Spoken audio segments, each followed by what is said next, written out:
Shares. So the capital of the company is divided into shares. जो capital होता है company का वो शेयर्स में डिवाइड होता है. The share of the company are freely transferable by its member. जो भी कंपनी के शेयर होते हैं वो फ्रीली क्या होता है, ट्रांसफ़र होता है in from the by the shares by the members. So a share holder is free to withdraw his membership from the company by selling his shares. ठीक है, कोई भी शेयर होल्डर है जो one who hold the shares, so they can withdraw his membership. वो अपनी membership को क्या है, कंपनी से विदड्रॉ भी कर सकते हैं बाई सेलिंग हिज शेयर्स. जितने भी उन्होंने शेयर्स को परचेज़ किया है कंपनी के, उसको वो सोल्ड आउट करके अपनी वो शेयर्स होल्डर क्या कर सकते हैं, अपनी मेंबरशिप को विथड्रॉ भी कर सकते हैं. Okay, so the share of the private limited companies can not be easily transferred. जो प्राइवेट जो शेयर्स होते हैं प्राइवेट कंपनी के, वो क्या होता है, वो ईजिली ट्रांसफर्ड नहीं हो पाता है. ठीक है, next one is separation of the ownership and the control. So the company form of business is owned by the shares holder. जो भी कंपनी फॉर्म होता है बिजनेस का, वो कौन कंट्रोल करता है, it is owned by the shares holder. Share holder उसको ओन करते हैं. These shareholders elect their representative who are called directors of the company.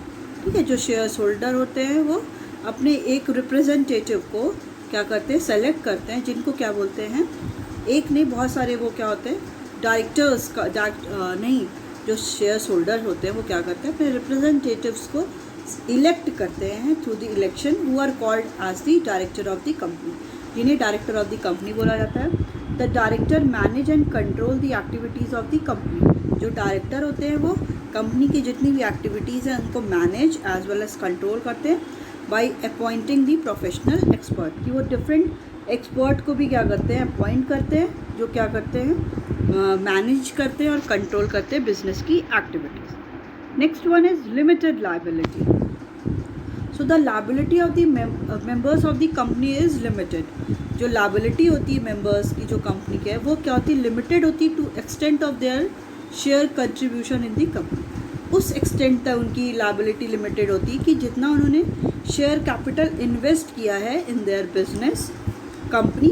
For example, if a person has purchased 1000 shares of value ₹10 each, then his liability is up to 10,000. कि किसी भी person ने क्या किया, 1000 क्या किया, शेयर को purchase किया और हर एक शेयर कितने का था, 10 का था. तो कितना हो गया, तो वो इंडिविजुअल क्या है, बस 10,000 के ही लायबिलिटी तक लिमिटेड है, उससे ज़्यादा उसके वो लिमिटेड लायबिलिटी के लिए कैपेबल नहीं है. Next is merits and the advantages of the joint stock company. So there are various advantages as well as the merits of the joint stock company. First one is limited liability. Limited liability. The liability of the member of the company is limited to the extent of their share contribution, share capital contribution in the company. कि जो भी liability होती है member की वो limited होती है to the extent of their share capital. जितना उन्होंने कंट्रीब्यूशन किया है कंपनी में उतने तक ही उनका क्या होता है, लायबिलिटी लिमिटेड होती है. The limited liability attracts many people to invest their money. जो लिमिटेड लायबिलिटी होती है उसका क्या है, वो अट्रैक्ट करता है डिफरेंट अदर इन्वेस्टर्स को कि वो भी अपना मनी को इन्वेस्ट करें in the company form of business में. As in case of loss, the creditor can not have claim over the personal property of the members. कि अगर लॉस की कंडीशन हो जाएगी तो जो भी क्रेडिटर्स हैं वो क्या है, वो पर्सनल प्रॉपर्टी, किसी भी मेंबर की पर्सनल प्रॉपर्टी पे क्या है, क्लेम नहीं कर सकते हैं. ठीक है, next is transfer of interest. So the share of the company can be easily bought and sold in the market. जो भी कंपनी के शेयर होते हैं वो क्या है, ईजिली बॉट भी और सोल्ड होते हैं मार्केट में. If the owner of the share is in need of the cash. अगर जो भी शेयर्स है उसका कोई ओनर है, फॉर एग्जांपल टाटा कंपनी, उसका कोई शेयर है, शेयर्स है, तो उसका अगर उसका ओनर रतन टाटा अगर ये चाह रहे हैं कि वो अपने सारे शेयर्स को सोल्ड आउट करके उनको मनी की ज़रूरत है, तो वो क्या कर सकते हैं, अपने शेयर्स को सोल्ड भी कर सकते हैं and then easily he can get cash, ठीक है। तो if the owner of the share is in need of cash, अगर जो ओनर है शेयर्स के उसको नीड है कैश की, तो he can easily sell the shares, वो अपने शेयर्स को क्या कर सकता है, ईजिली शेयर सेल कर सकता है एंड गेट कैश ले सकता है। The easy transferability of the shares bring liquidity of the investment, जो ईजी ट्रांसफरेबिलिटी है शेयर्स का, जो ट्रांसफ़र हम कर ले रहे हैं शेयर्स को, bring liquidity of the investment में लिक्विडिटी आती है। लिक्विडिटी मीन्स कि which is easily turn into the cash, जो कैश में ईजिली क्या है, टर्न हो सकता है। So at any time the share investment can be converted into cash, ठीक है। किसी भी टाइम जो शेयर के इन्वेस्टमेंट है उसको कैश में कन्वर्ट किया जा सकता है and the same amount can be use to bye the share of the other company, और वही अमाउंट क्या है, कोई भी इन्वेस्टर क्या कर सकता है, किसी और कंपनी के शेयर को परचेज करने के लिए, बाई करने के लिए इन्वेस्ट कर सकता है। Next one is perpetual existence. So the company form of business enjoy perpetual succession, जो कंपनी फॉर्म है वो परपीचुअल सक्सेशन को भी इंजॉय करती है as it has separate existence. इनका क्या है, सेपरेट एग्जिस्टेंस है। It is formed by the law, ये क्या है, लॉ के थ्रू फॉर्म होती है and can end by the legal procedure of the winding up only, और ये कैसे एंड हो सकती है, बाय द लीगल प्रोसीजर के ही थ्रू हम इसको एंड भी कर सकते हैं। The death, insolvency and incapacity of any member does not affect the existence of the company. अगर किसी भी डेथ हो गई है मेंबर की, या इंसॉल्वेंसी है या इनकैपेसिटी है, तो उसकी वजह से business form joint stock company कभी भी एंड नहीं होगी, ठीक है। वो स्टार्ट भी लॉ के थ्रू हुई थी और एंड भी क्या है, लीगल प्रोसीजर के थ्रू ही एंड होगी। Next one is growth and expansion. In company form of business there is more scope for growth and expansion. जो भी कंपनी फॉर्म ऑफ बिजनेस होता है, इसमें क्या होता है, ज़्यादा स्कोप है ग्रोथ और एक्सपेंशन का, कि कंपनी क्या है, बिजनेस क्या है, ज़्यादा ग्रोथ भी है, उसका एक्सपेंशन भी हो सकता है। The company has large financial resources and there rate of profit is also high. जो कंपनी है उसके लार्ज फाइनेंशियल रिसोर्सेज हैं, ज़्यादा रिसोर्सेज हैं, और जो प्रॉफिट होता है कंपनी का वो भी हाई होता है। दे can easily use large amount of accrued and retained profit, ठीक है। रिटेन्ड प्रॉफिट क्या होता है, रिटेन्ड प्रॉफिट होता है जैसे कोई भी कंपनी ने प्रॉफिट अर्न किया है, तो वो जितना भी उसके क्रेडिटर से पैसा ली, जहाँ जहाँ उसको पैसा पेड करना था वो कर देगा, उसके बाद जो भी उसका प्रॉफिट बचता है उसको बोलते हैं retained profit. So they can easily use large amount of, तो कंपनी क्या करती है अपने ग्रोथ और एक्सपेंशन के लिए जो भी रिटेन्ड प्रॉफिट है वो उसको यूज़ करती है for the expansion and the growth of the business. Next one is efficient management. So company form of business has huge fund as its disposal. जो कंपनी का फॉर्म बिजनेस है उसमें क्या ह्यूज फंड की need होती है। It can easily afford to hire professional expert to perform managerial and other activities of the organisation, ठीक है। उसमें क्या है, ह्यूज फंड ऑलरेडी होता है, तो दे कैन ऑल्सो अफोर्ड, वो इतना अफोर्ड कर सकते हैं, पे कर सकते हैं कि कोई प्रोफेशनल एक्सपर्ट को, कोई भी अदर एक्टिविटीज़ के लिए वो उनको हायर कर सके प्रोफेशनल को। The expert and the specialised people improve the efficiency and the working of the company.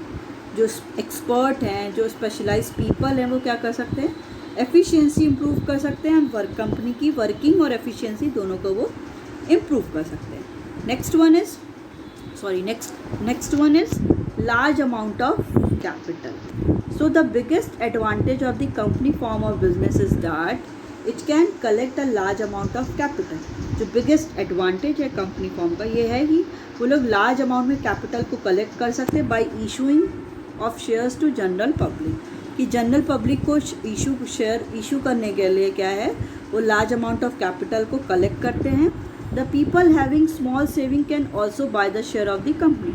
जो पीपल हैं जिनकी सेविंग क्या है, स्मॉल है, वो भी क्या है, कंपनी के शेयर्स को परचेज कर सकते हैं, because the value of the share is very small. जो वैल्यू है शेयर की वो क्या होती है, बहुत ज़्यादा स्मॉल होती है। Apart from the share capital the company can collect fund by raising loans. Share capital से जो कंपनी है वो क्या कर सकती है, फंड को भी कलेक्ट कर सकती है by the raising loan. Loan को कहाँ से रेज करेगी, from the financial institutions, like bank से हो सकती है, तो वहाँ से क्या है वो लोन को भी रेज कर सकती है। And bye issue of debenture and other securities को इशू करके जो भी कंपनी है वो लोन भी ले सकती है। इसलिए इसमें क्या है, लार्ज अमाउंट ऑफ कैपिटल की नीड होती है। Next that we are going to study is the demerits and the disadvantages of the company. Okay, so complexity in the formation. So the formation of a company involve a lengthy and complicated procedure. जो formation है company का उसमें क्या है, बहुत lengthy और complicated procedure है।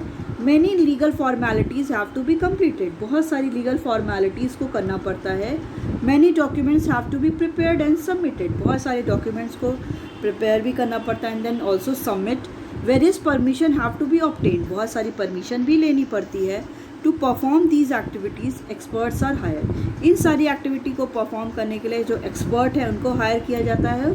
Who charges high fees, जो क्या करते हैं, बहुत ज़्यादा फीस चार्ज करते हैं। Even registration fees have to be paid to the registrar. अब रजिस्ट्रेशन भी अगर कोई कंपनी करा रही है वो भी क्या है, एकदम मैंडेटरी है कंपनीज एक्ट में 1956 के अकॉर्डिंग, तो उसमें भी क्या है, पेमेंट रजिस्ट्रार को भी पेमेंट करना पड़ता है, fees as a fees. Next one is lack of secrecy.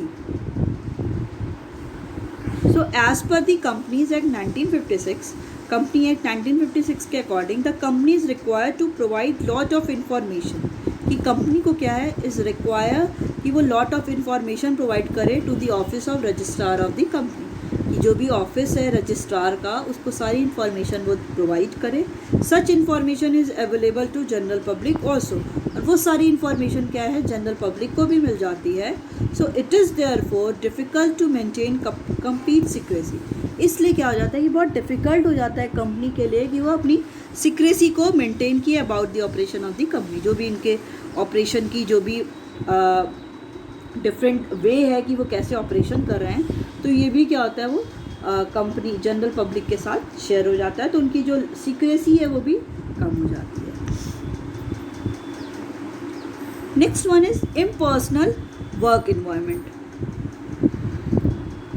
So company is not manage by the owners but it is manage by the professional managers. जो कंपनी है it is not manage by the owners, उसको owners उसको manage नहीं करते, it is manage by the professionals manager. इसको professional manager क्या करते हैं, मैनेज करते हैं। These manager get salary for their services. ये जो मैनेजर हैं वो क्या है, सैलरी लेते हैं अपनी सारी सर्विसेज के लिए। So there is no direct relation between the effort and the reward. अब कोई भी डायरेक्ट रिलेशन नहीं है एफर्ट एंड रिवॉर्ड में, क्योंकि एफर्ट कौन कर रहा है, डिफरेंट मैनेजर्स कर रहे हैं, और ज़्यादा प्रॉफिट किसको हो रहा है, ओनर को हो रहा है। तो एफर्ट और रिवॉर्ड में क्या है, एक पॉजिटिव रिलेशन नहीं देख रहे हैं हम लोग, क्योंकि पूरी मेहनत, पूरा लेबर, पूरी वो कौन कर रहा है, अब मैनेजर्स कर रहे हैं डिफरेंट, और जो ज़्यादा से ज़्यादा प्रॉफिट अर्न कौन कर रहा है, रिवॉर्ड कौन ले रहा है, ओनर ले रहा है। So the increase in the company profit will not increase in the income of the manager. कि अगर कंपनी का प्रॉफिट इंक्रीज हो रहा है तो इट डजंट मीन कि जो मैनेजर हैं उनकी इनकम भी इंक्रीज होगी। Hence there is lack of motivation and incentives to perform efficiently.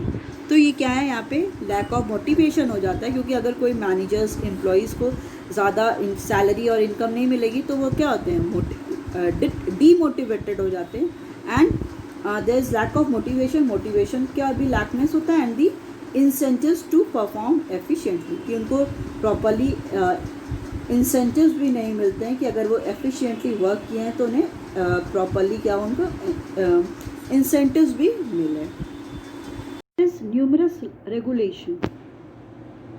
So the company form of business has to comply with the various legal formalities at the different stages, and there is penalty if the company fails to meet any of the formalities। ठीक है, जो company होती है, company form of business को क्या होता है, बहुत सारे लीगल फॉर्मेलिटीज़ होते हैं डिफरेंट स्टेज में, जो उनको क्या करना है, फॉलो करना ही पड़ता है। And there is penalty if the company fails to meet any of the formalities. और कंपनी को क्या करना पड़ेगा, कंपनी पेनाल्टी उसको पे करना पड़ेगा जब कंपनी क्या है, कोई भी रूल्स एंड रेगुलेशंस को फॉलो नहीं करती है। A company has to file return an annual report with the registrar. जो कंपनी है उसको क्या करना पड़ता है, एक रिटर्न फाइल करनी पड़ती है और एनुअल रिपोर्ट भी registrar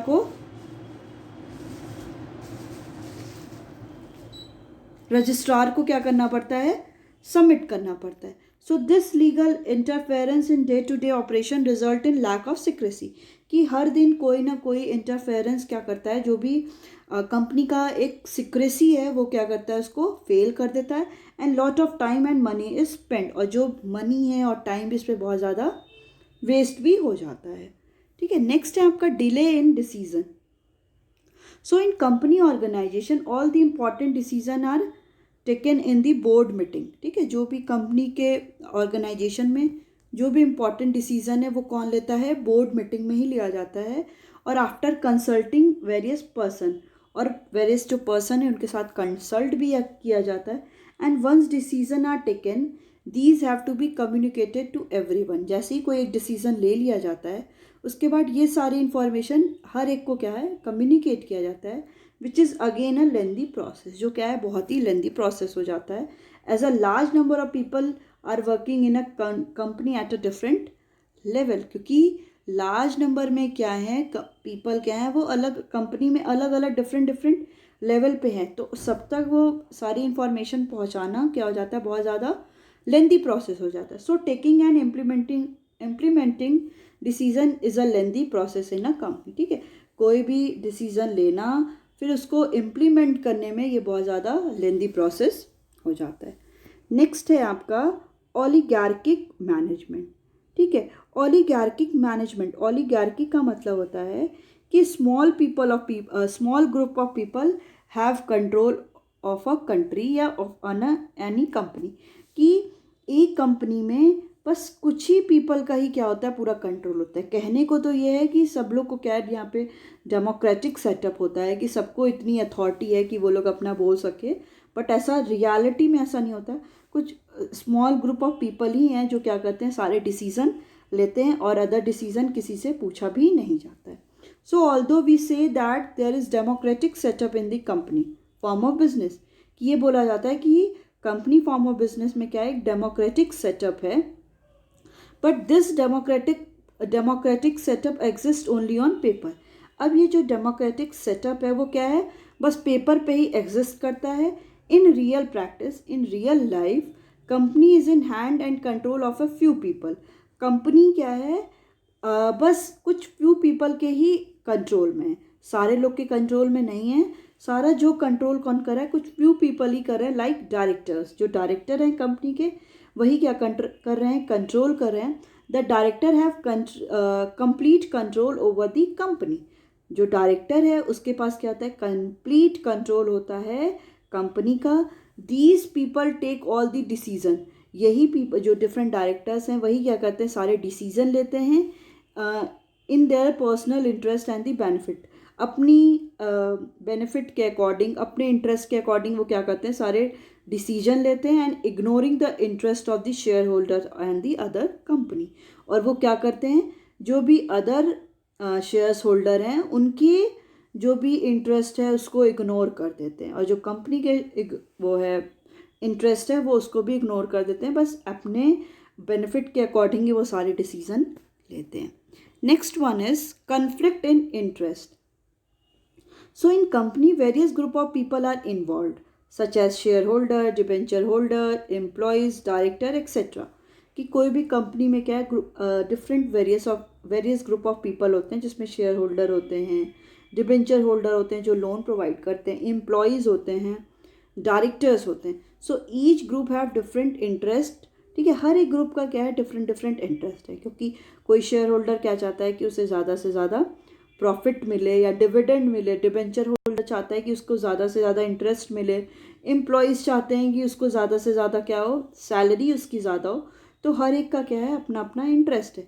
for example, debenture holder want their rate of interest to increase, कि जो भी डिबेंचर होल्डर हैं वो क्या चाहते हैं कि उनका जो रेट ऑफ इंटरेस्ट है वो उनको ज़्यादा मिले। शेयर होल्डर चाहते हैं want to reduce it so that left over income is more, और शेयर होल्डर यही चाहते हैं कि जो भी डिबेंचर होल्डर को रेट ऑफ इंटरेस्ट ज़्यादा मिल रहा है वो कम हो जाए। अगर वो कम हो जाएगा तो कंपनी का प्रॉफिट ज़्यादा होगा, और जैसे ही कंपनी का प्रॉफिट ज़्यादा होगा तो उनको डिविडेंड क्या होगा, शेयर होल्डर को ज़्यादा मिलेगा। So there is possibility of conflict between the various group. तो उसमें एक ये पॉसिबिलिटी हो जाती है कि वेरियस ग्रुप में क्या हो जाता है, कन्फ्लिक्ट भी हो जाता है बिकॉज ऑफ देयर इंटरेस्ट, क्योंकि हर एक individual, her group of every group of individual क्या चाहता है कि वो अपना ज़्यादा से ज़्यादा क्या करे, प्रॉफिट को अर्न करे। Okay, so it is all your joint stock company. Next one is types of the company. Okay, sorry. So on the basis of ownership, the companies can be classified into following category। ठीक है, ownership के according जो company होती है वो following category में divide होती है। First one is private limited company, second one is public limited company, third one is one person company. Okay, so private limited company. Private limited company as per the section 268 of the Indian Company Acts 2013, private company means a company having a minimum paid up capital of 1 lakh rupees or such higher paid up share capital as it prescribed and which by its article। ठीक है, तो private company क्या होती है कि जिस company का minimum paid up share capital 1 lakh हो और इतना हाई हो कि जो भी कंपनीज एक्ट में प्रेस्क्राइब किया उतना ज़्यादा होना चाहिए। So it restrict the rights to transfer it shares. इसमें क्या होता है, रिस्ट्रिक्शंस होती हैं कि जो भी अपना राइट है ट्रांसफ़र करने का इस शेयर को, वो अपने ट्रांसफ़र नहीं कर सकते हैं। Has minimum and maximum 200 member, जिसमें मिनिमम क्या है 2 मेंबर चाहिए एंड मैक्सिमम 200 मेंबर चाहिए, excluding the present and the past employees.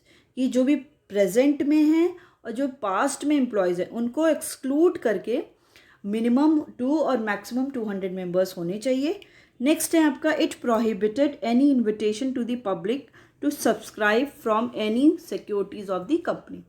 ये क्या करता है, ये प्रोहिबिट करता है कि कोई भी पब्लिक कोई इन्विटेशन नहीं कर सकता कि आप क्या करें कि सब्सक्राइब करिए any securities of the company की सिक्योरिटीज़ में क्या करें वो आप सब्सक्राइब करिए। तो प्राइवेट लिमिटेड कंपनी में नहीं होता है। नेक्स्ट है आपका public limited company. Public company is a company which is not a private company. So complicated line ना, ये पब्लिक कंपनी वही है जिसमें जो प्राइवेट कंपनी नहीं है। So as per the companies act public company is the one. तो public company कौन सी हुई, पब्लिक कंपनी हुई जिसमें मिनिमम क्या है आपके 7 मेंबर्स होने चाहिए और मैक्सिमम में कोई लिमिट नहीं है। Has no restriction on the transfer of securities, वो अपनी सिक्योरिटीज़ को ट्रांसफ़र भी कर सकते हैं। And not prohibited to invite general public to subscribe its securities. और इसमें क्या है कि जनरल पब्लिक को क्या है, कोई भी ऐसा प्रोहिबिशन नहीं है कि वो जनरल पब्लिक को क्या है इनवाइट नहीं कर सकते हैं फॉर दी सिक्योरिटीज़। ठीक है, so however if a private company which is subsidiary of the public company is also treated as the public company. अब कोई भी प्राइवेट कंपनी है जो पब्लिक कंपनी के साथ काम करे, सब्सिडियरी है, तो उसको भी हम लोग पब्लिक कंपनी ही क्या कहेंगे, पब्लिक कंपनी ही बोलेंगे। तो उसमें 2 टाइप के होते हैं, कंपनी लिमिटेड बाय गारंटी और company limited by shares. So it means a company having the liability of its member limited to bye the memorandum. ठीक है, इसमें क्या होता है कि जो भी कंपनी की लायबिलिटी होती है, मेंबर्स की लायबिलिटी होती है, it is limited by the memorandum, कि उसके नोट के अकॉर्डिंग जो भी उसमें डिटेल दिया है कंपनी का, उसके अकॉर्डिंग क्या होता है, लिमिटेड लायबिलिटी होती है to such amount as the member may respectively undertake to contribute to the asset of the company in the event of being wind up. कि अगर क्या है कि अगर कंपनी का वाइंड अप की कंडीशन आ गई है, वाइंड अप होने वाला है, बंद होने वाला है कंपनी, तो उस कंडीशन में वो अपने असेट को भी क्या कर सकते हैं, कंट्रीब्यूट कर सकते हैं। ठीक है, क्योंकि वो लोग क्या है, कंपनी लिमिटेड है बाय गारंटी, कि उनकी लायबिलिटी क्या है उतनी ही लिमिटेड है। नेक्स्ट है आपका company limited by shares. So it means a company having the liability of its member limited by its the memorandum of amount if any unpaid on the shares respectively held by them.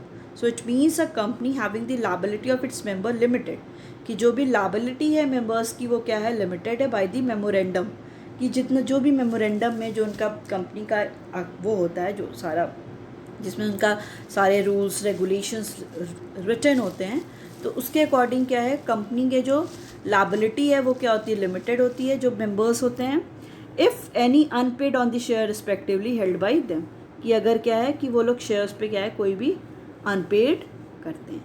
Next है आपका one person company. So the 2013 act introduce a new type of entity to the existing list. ठीक है, जो 2013 में act introduce हुआ था उसमें क्या था, apart from forming a public और प्राइवेट कंपनी, कि आप पब्लिक और प्राइवेट कंपनी के अलावा the 2013 act enable the formation of a new entity a one person, कि आप पब्लिक और प्राइवेट की जगह आप क्या कर सकते हो, एक वन पर्सन कंपनी भी स्टार्ट कर सकते हो, OPC in short. So an OPC mean a company with only one person, जिसमें क्या होता है OPC जिसमें क्या होते हैं बस वन पर्सन होते हैं, and its as a member उसमें क्या होगा, जैसे फॉर एग्जांपल मैं हूँ, मैंने अपना कोई भी बिजनेस स्टार्ट किया तो वो क्या हो गया, वन पर्सन कंपनी OPC।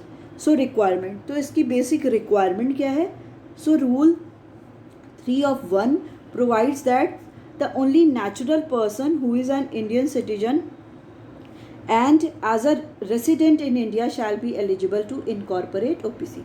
ठीक है, कोई भी इंडिया का कोई सिटीजन है या कोई रेसिडेंट है इंडिया का, बस वही एलिजिबल है कि वो OPC one person company start कर सकता है।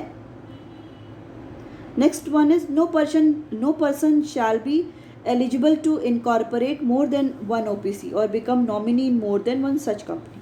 अब कोई भी मेंबर ऐसा नहीं है कि वो ऐसे कर करके बहुत सारी कंपनी को स्टार्ट कर ले, कि वो डिफरेंट बस एक ही कंपनी के लिए वो रिस्पॉन्सिबल है। ठीक है, next one is OPC to compulsory convert itself into public और प्राइवेट कंपनी सर्टेन। समटाइम्स क्या होता है कि OPC वन पर्सन कंपनी को कंपल्सरी हो जाता है कि वो पब्लिक और प्राइवेट कंपनी में क्या करे, कन्वर्ट करे, where the paid up share capital of an OPC exceed 50 lakh rupees, जिसमें क्या है जो पेड अप शेयर कैपिटल है OPC का वो एक्सीड करे 50 लाख से, और जो एनुअल टर्नओवर है वो क्या during the relevant period exceed 2 crore, और वो 2 करोड़ से ज़्यादा उनका टर्नओवर इंक्रीज करे, it shall cease to be entitled to continue as a one person company. फिर क्या है, अगर ऐसा नहीं होता है तो वो क्या है, वन पर्सन कंपनी की तरह वो कंटिन्यू नहीं कर सकते हैं। कि next one is the privilege और the benefits of the private company over the public company, कि क्या ऐसे प्रिविलेज और बेनिफिट मिलते हैं प्राइवेट कंपनी को ओवर द पब्लिक कंपनी। तो फर्स्ट है आपका कि a private company can be formed with only 2 members. जो प्राइवेट कंपनी है वो क्या है, 2 मेंबर के साथ बन सकती है, वेयर एटलीस्ट आपको पब्लिक कंपनी में क्या है, एटलीस्ट आपको 7 मेंबर चाहिए ही चाहिए। ठीक है, नेक्स्ट है अ private company must have at least 2 director. अब प्राइवेट कंपनी में एटलीस्ट 2 डायरेक्टर होने ही चाहिए, वेयर एज पब्लिक कंपनी में क्या है, मस्ट हैव मिनिमम 3 डायरेक्टर, और पब्लिक कंपनी में क्या कह रहा है कि 3 डायरेक्टर होने ही चाहिए। Third one is it is not compulsory for a private company to maintain index of its member, कि जो भी इंडेक्स है कि उनके टाइम, उनका जो भी डिटेल्स है, सारा पर्सनल डिटेल्स से लेके, तो ये कोई भी प्राइवेट कंपनी में मैंडेटरी नहीं है कि वो प्रिपेयर करे, but it is mandatory in the public company, की पब्लिक कंपनी में ये एकदम मैंडेटरी है कि वो पब्लिक कंपनी क्या करे, इंडेक्स को प्रिपेयर करे। A private company can issue loan to the director without prior permission of the government. ठीक है, जो प्राइवेट कंपनी है वो लोन इशू कर सकती है अब इस डायरेक्टर को बिना कोई परमिशन गवर्नमेंट के लिए, बट पब्लिक कंपनी में क्या है कि वो लोग कोई भी गवर्नमेंट के परमिशन के बिना कोई भी काम नहीं कर सकते हैं। तो वो before giving the loan to a director they have to take permission from the government. Next one is it is not compulsory for the private company to hold a statutory meeting and the file a statutory report with the registrar, कि ये compulsory नहीं है कोई भी private company के लिए वो company क्या मीटिंग कराए और रिपोर्ट क्या है वो रजिस्ट्रार को सबमिट करे, but in the case of public company it is essential. Next one is there are no restriction on the numbers, appointment and remuneration of the director of a private company, कि कोई भी वहाँ पे restriction नहीं है कि कितने numbers होंगे, नंबर ऑफ डायरेक्टर, उनका अपॉइंटमेंट कैसा होगा, उनको रिमुनरेशन जो सैलरी होगी वो कैसे होगी, but there are many restriction on the appointment. But public company में क्या है, बहुत सारे रिस्ट्रिक्शन है अपॉइंटमेंट से लेके उनके कितने नंबर होंगे, रिमुनरेशन डायरेक्टर का कैसा होगा, तो ये सारा क्या है उससे रिलेटेड है. It is not necessary for a private company to issue a prospectus, ये प्राइवेट कंपनी के लिए इशू नहीं, ज़रूरी नहीं है कि वो प्रॉस्पेक्टस को इशू करके जो भी जनरल पब्लिक को वो क्या करें, कॉल करे कि वो लोग उनकी जो सिक्योरिटीज़ को परचेज करें, but it is essential for the public company. Public company के लिए क्या है, ये एसेंशियल है. So private company can commence its business after getting the certificate of registration, कि जो भी प्राइवेट कंपनी वो अपने बिजनेस को स्टार्ट कर सकते हैं जैसे ही उनका रजिस्ट्रेशन हुआ, रजिस्ट्रेशन होने के बाद उनको कोई भी सर्टिफिकेट मिला उसके बाद वो स्टार्ट कर सकते हैं. But public company can start only after receiving the certificate of commencement of business. But जो पब्लिक कंपनी है उनको जब तक भी ये सर्टिफिकेट कमेंसमेंट का नहीं मिल जाता तब तक वो अपने कंपनी स्टार्ट नहीं हो सकती है.